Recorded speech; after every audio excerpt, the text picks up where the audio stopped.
You are now watching On Point, a news and public affairs show from California State University Northridge. Hello and welcome to On Point. I'm your host, Alexa Garcia Carrasco, and today we will discuss the constant increase in gas prices and how it's affecting people's everyday lives. Last week alone, California's gas prices skyrocketed, increasing by 13 cents. According to data compiled by the AAA, the average price for a gallon of gas in California is about 55% higher than the national average. I am joined here by Joshua Jett Bowman, who is a commuter and a CTVA student here at CSUN. Joshua, thank you so much for coming to our show. I truly appreciate for your time. It's great to be here.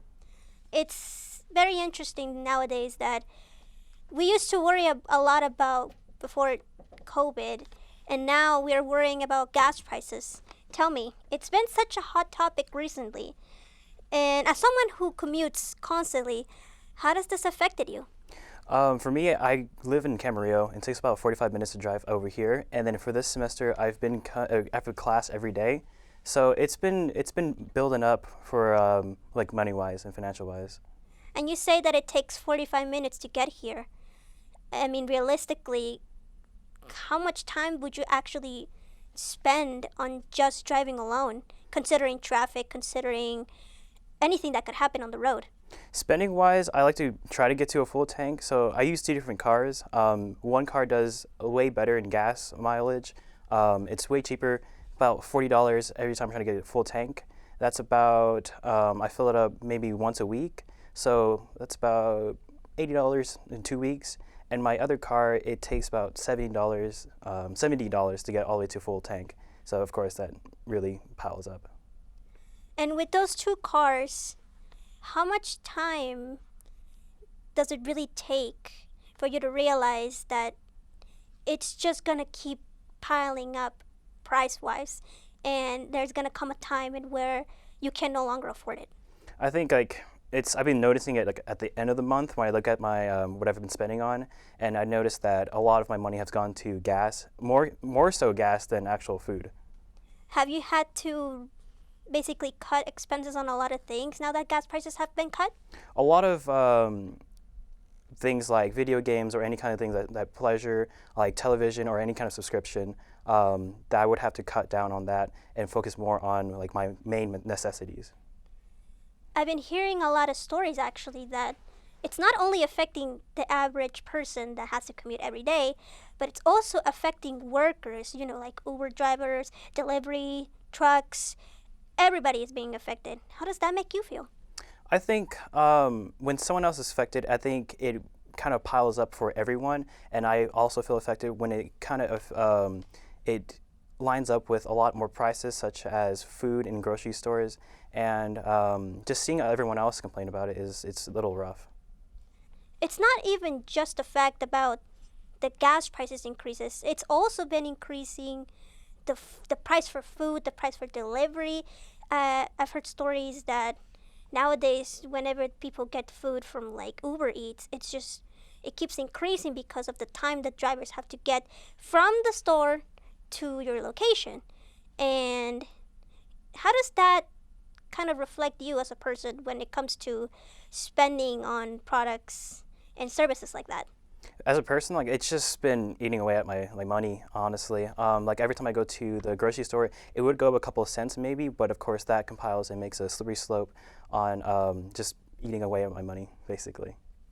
It hasn't only affected you, but it has affected everybody. But do you know of somebody that also has this issue with gas prices? Basically, all my family, my parents. I try to help them pay for gas, and they help me pay for gas, and it's just been, of course, piling on. We've been trying to like cut down on places we go, like vacation-wise or any kind of like somewhere far, just to hang out and go. So we've been really cutting down on places. And how much does this affected you that you have to basically cut down on those expenses? Do you not like sit down and think about how much this affects you? I try not to like fully think about it because it goes, just keeps going down, like what causes this and what, like, I try to keep positive, and hopefully it gets better. But it has been kind of like a little rough on the financial side on things. I understand, and we will come back to this in just a little bit, but now we are going to actually throw it to our reporter Miriam, who got to speak with a AAA agent to discuss more about why gas prices have been on the rise.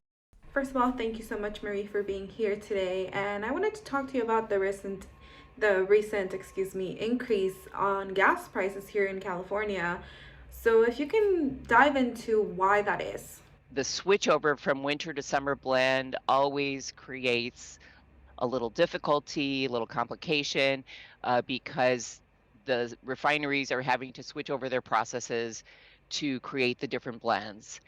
And this year, as was true last year, there was some problems with some refineries, and we saw as a result that there was a shortfall of the summer blend of gasoline to make it all the way through until October 31st.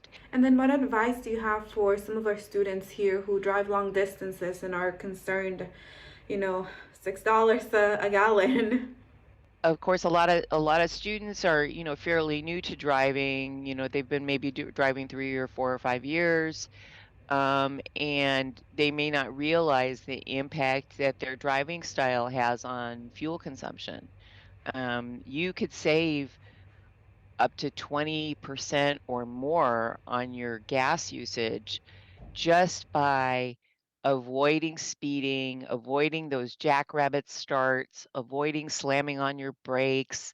All of those things are very rough on your vehicle mileage, and also rough on your vehicle. So you're increasing your wear and tear on your vehicle. So it is really advantageous, especially when gas prices are this high. Well, thank you so much for that information. I'm definitely going to be one of those students that's going to take into consideration my driving style from now on. And thank you so much again for being here today. So, Joshua, our reporter talked to a AAA agent about this. Do you have any thoughts about what she said? When it comes to when she said slamming the brakes, and it's a little hard when it's a lot of traffic and people are trying to cut in front of you. So when that happens, it's kind of a thing you can't avoid. But that was my main point. I realized when I was listening to that. Yeah, nowadays a lot of students have to realize that we are spending so much money on gas, and sometimes for even no reason.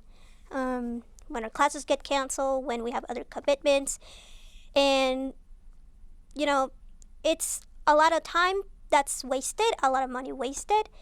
And how does that make you feel that sometimes that situation happens and where you just can't avoid it? If I can't avoid it, I try not to stress too much about it, but I like to figure out other ways to maybe occupy my time and hopefully I don't know, just try to keep a positive mind with it.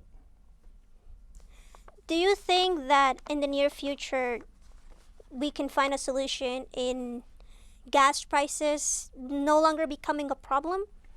Hopefully more electric cars. I think that's another option for now, but that was probably the main topic for one of my conversations with my other friend about it.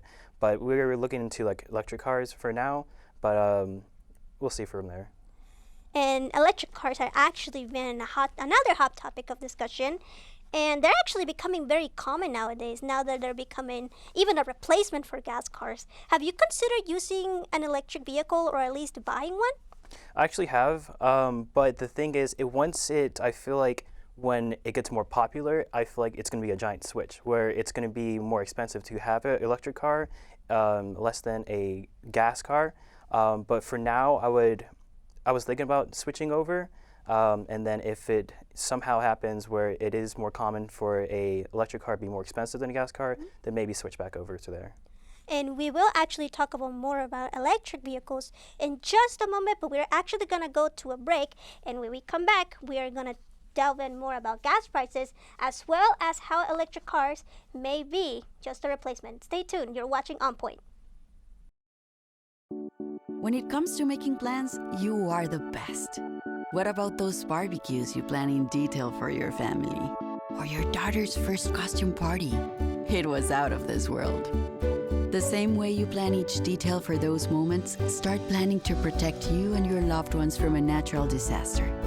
Sign up for local weather and emergency alerts. Prepare an emergency kit and make a family communications plan. Protecting your family is the best plan you can make. You are loved. You are valued. You are resilient.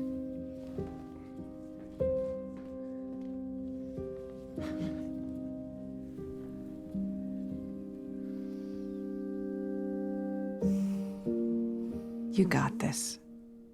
You're there for them.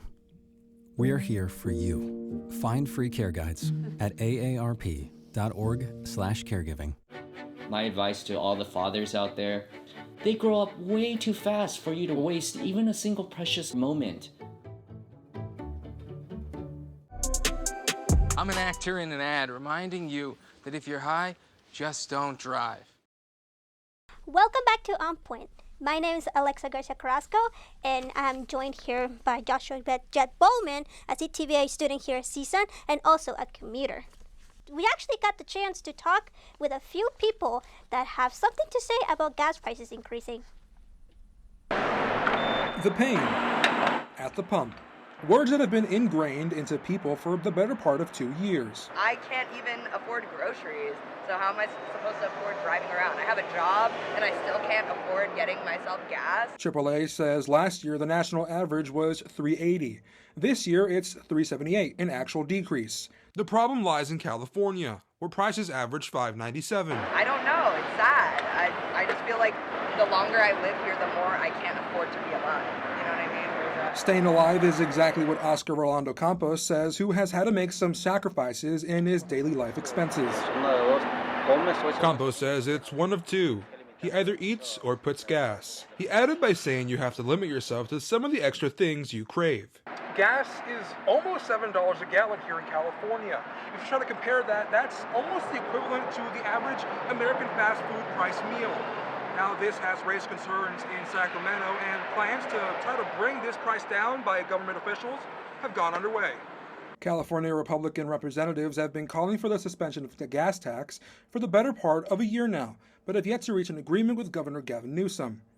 This all came after Newsom was interviewed by Fox News' Sean Hannity, where the topic of gas was brought up. But down here in SoCal, the struggle continues. Hayden Axberger says the more Sacramento waits, the more people will have to rely on other means to get around. Do it! Lower the gas prices, please! I'm begging you. The four in the car you see on screen now are all riding together to save gas since they say they have no other option. Reporting in Northridge, I'm Mark Monroy. We are back, and Joshua, we just saw other people's complaints and other people's worries about gas prices, and from what you've seen, tell me a little bit more. Is this what you also resonate with? With the one of the people said about the food and the same price as a fast food restaurant, I do actually agree with that. It's disheartening to see when there are others having a hard time with the same thing I'm having a hard time with, basically. And obviously, a lot of people have been gravely affected and have to cut some costs when it came to going out more, eating at other places. And obviously, it's not just affecting the common person, it affects everybody around us who uses a gas car. So when you go to a pump, when you go to a gas station, how does that make you feel knowing that the gas price is still the same? It's hard to say, because some days I'm kind of just taking it as it is. Some days I kind of wish it was going down. It's very, very hard to see when the numbers start going up as much as you're pumping gas and the gallons is going up and the same price is going up also. Yeah, I totally understand, and everybody that commutes long distances have to really take into consideration the fact that that's the only option they have, and it's either, like we just saw in our report, it's either go hungry or pay for gas, and that's just something that we unfortunately have to face. And also, we were actually just discussing about the potential change that we can have if we only used electric vehicles. How does that make you feel, that we could actually just switch to electric vehicles? It'll be way different. I don't know how big of a change it will be. Like we said before, that it might, when it becomes more popular, a lot more electric prices will go up. So we might be in the same boat in a couple of years from now. And what does that mean that we might be in the same boat? As in, like, once more people go to it and it gets more popular for electric cars, I feel like the electric prices in order to actually power the cars will increase as well. CSUN doesn't actually offer electric vehicle charging. So in the near future, if you do consider to have an electric vehicle with you, and knowing this now, how does that make you feel? I would think they would have to adapt in order to cater to the students. If they don't, I'm pretty sure that the students will have a big voice about it and wanting to change and maybe improve on that. And with the idea that students will have a voice in this, what did you imagine a voice for students for a change to happen? What do you mean by that? Like, what do you think would happen if students realize that, oh, we can't charge our electric vehicles here? What does this mean for us? Do you think that students will start, signing petitions, will start going out for the public's opinion? They would definitely start grouping together and signing petitions in order to have a bigger voice, in order to have a bigger impact on any kind of change in this campus. I've seen that before with the student workers. They're starting to unionize, and then they're trying to get as much signing as possible. And that's inspiring in general, just seeing how students can come together and have a bigger voice in order to change something they really want for the campus. That is very inspiring to see. Going back to the struggles of gas prices and for the general public. You just saw in our report that the gas price is just going to keep increasing, and it's going to be affecting us even more. What does that make you feel? I think that maybe, hopefully in the near future, that it will stop and start going back down. But honestly, I can't think of anything at the time. It's really, really rough on the nation right now, and because a lot of things are going up in prices, food, gas, and then it's just kind of boggling down on everyone basically.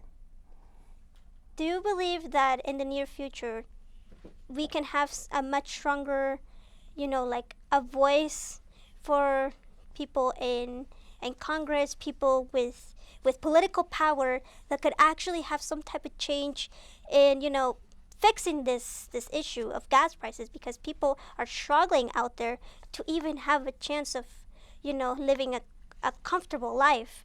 Do you think that politicians will actually start doing something about this? Well, I believe if we can do it here in campus, where all of the students come out with a big voice and have inspired to change something, we can do it as a nation, I believe. And that is such an interesting thought that you put. We will hold on to that in just a little bit, because when we come back, we will continue our discussion on gas prices and the change that we can do if we start doing something. You are watching On Point. Stay tuned.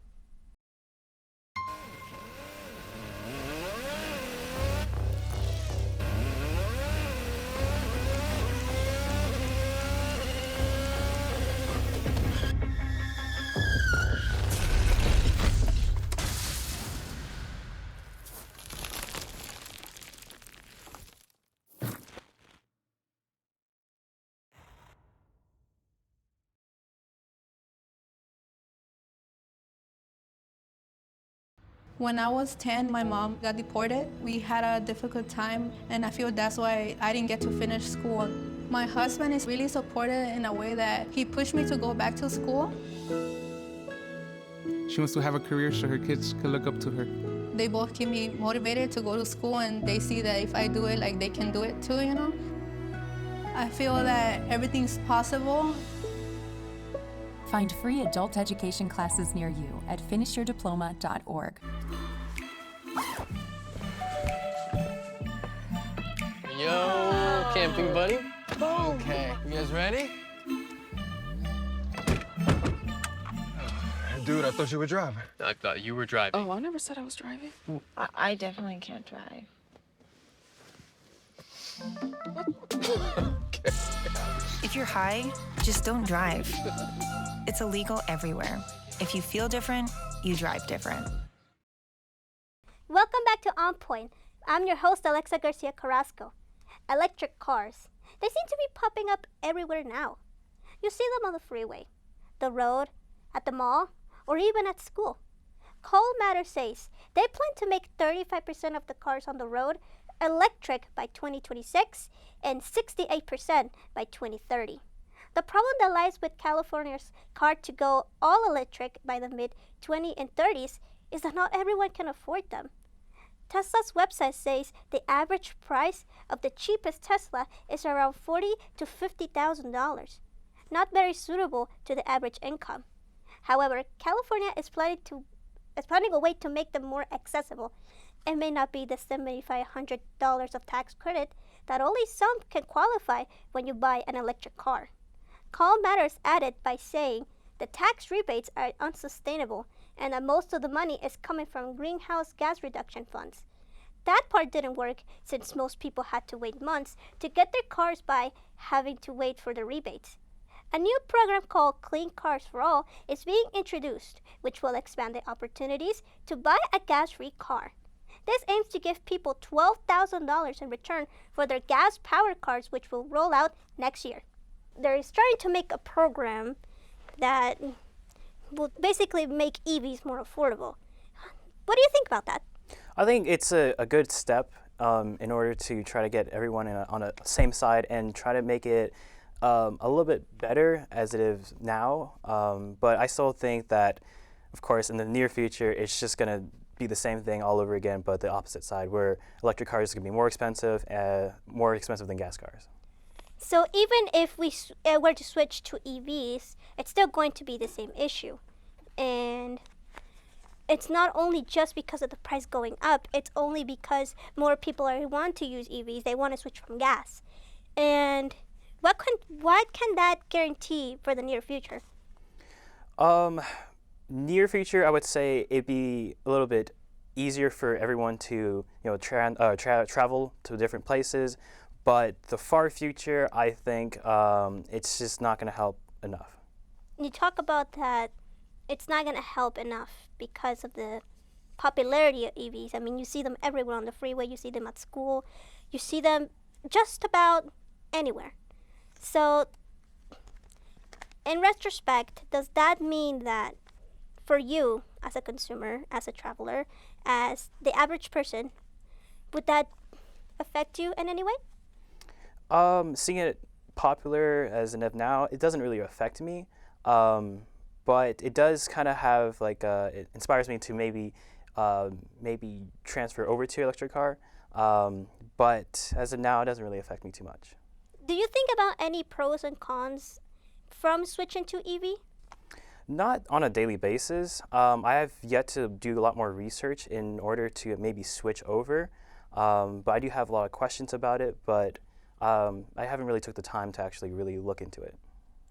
And now that we're still discussing about EV, obviously the prices are something that not even the average person can afford.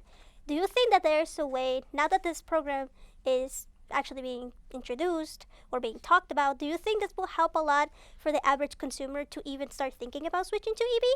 I definitely think it would. It's just like bringing it up will get a lot more ears and eyes on the actual transfer over. But yeah, I believe so. We actually talked earlier about how you are thinking about switching to an EV, and maybe that could be an opportunity for you to just consider dropping your entire car right now. Do you still feel that way after this conversation? I think I would like to transfer over still, but it's just, I feel like it's a little bit more difficult, easier said than done. Like I said, I got to do a lot more research about it, look into it, what are the pros and cons about it, and basically see where we go from there. But I'm still thinking about transferring over.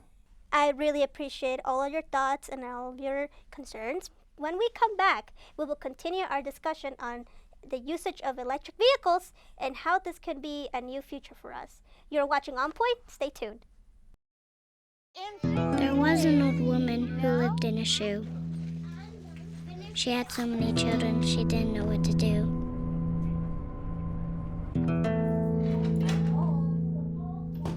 She gave them some broth without any bread and kissed them all soundly and put them to bed. Hunger is a story we can end. End it at feedingamerica.org. When it comes to making plans, you are the best. Remember the best planned 90 minutes of your life? Or that surprise party for your parents' golden anniversary? You get the golden planning. The same way you plan each detail for those moments, start planning to protect you and your loved ones from a natural disaster. Sign up for local weather and emergency alerts. Prepare an emergency kit and make a family communications plan. Protecting your family is the best plan you can make.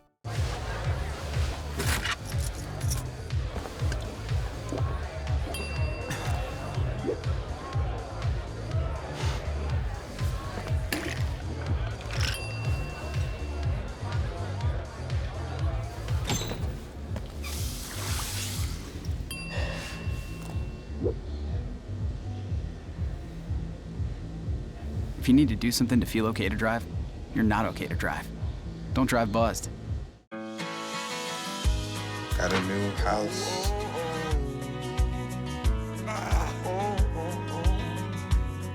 I think I finally found a place that I call home. Hello and welcome back to On Point. I'm Alexa Garcia Carrasco, joined by our guest, Joshua. You know, we had such a lengthy conversation now about gas prices, the effect that it has taken on us, and a potential change to EV drive. And do you have any final thoughts about gas prices in general? I feel like my final thoughts are kind of the same as before, where it's like, it's affecting me so much, it's kind of boggling down on me on financial wise. I really wish it would change. I don't know how quickly it's going to change or not, but we definitely might look for, of course, the electric cars if it doesn't change in time. Do you think in the near future, after this entire problem of gas prices even gets resolved even a little bit, do you still have financial hopes of recovery? I definitely think so. I believe so. We'll find a way through any kind of problem financial wise. And as a result of this, we've actually started, talking about electric vehicles, and we started talking about how it can actually be a huge change for you. Do you have any final thoughts about electrical vehicles in general? I think that there's a good reason why to use electric vehicles, definitely to switch over to one too. But my final thoughts is probably, it seems like it's a more, a better version of like transportation compared to gas cars. Thank you so much, Joshua, for coming. I really do appreciate all of your thoughts, and I had such a wonderful conversation with you, and I would like to thank you for watching On Point. We talked about gas prices, its effects, and a potential change to electrical vehicles. Thank you so much. You were watching On Point. I'm Alexa Garcia Carrasco. Thank you.